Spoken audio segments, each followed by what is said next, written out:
si je fais 2 jogging dans ma semaine de 75 minutes, puis que le restant de ma semaine, je bouge pas nécessairement, je suis très sédentaire, est-ce que c'est bon? Est-ce que j'atteins quand même l'objectif fixé ou c'est pas nécessairement optimal parce que je l'ai pas réparti sur toutes les journées de la semaine? Dans un premier temps, je dirais c'est excellent. Premièrement, 75 minutes de jogging, c'est quand même pas rien. C'est plus qu'une heure. Ça donne quand même beaucoup de pas. J'entendais dernièrement là, un spécialiste de la course à pied dire que en course à pied, on a tendance à négliger le fait que chaque pas est une répétition d'une certaine manière. Puis quand on court 75 minutes, on en fait beaucoup de répétitions. Donc non, c'est super intéressant. Bouger 2 fois dans la semaine. Je connais pas ton horaire, je connais pas ta vie en général, ta Mais c'est vie fictif, familiale. là, c'est fictif. Ah, OK, c'était...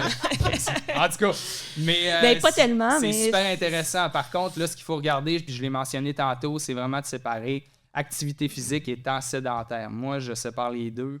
Fait que c'est de regarder, OK, on n'atteint pas le 75 minutes, oui, on atteint le 150 minutes. C'est ça. J'avais fait le calcul avant. Ouais, c'est... Fait que, tu sais, d'une certaine manière, tu atteins les recommandations. Est-ce que ça serait plus intéressant de l'étaler dans la semaine? Peut-être pour les risques de blessure, moi, j'aurais tendance à dire que oui.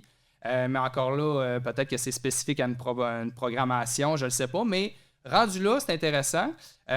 Suite à ça, bon, souvent, mais pas longtemps. C'est souvent ça que je dis. J'ai tendance à apprécier plus ça et à recommander plus ça pour les risques de blessure.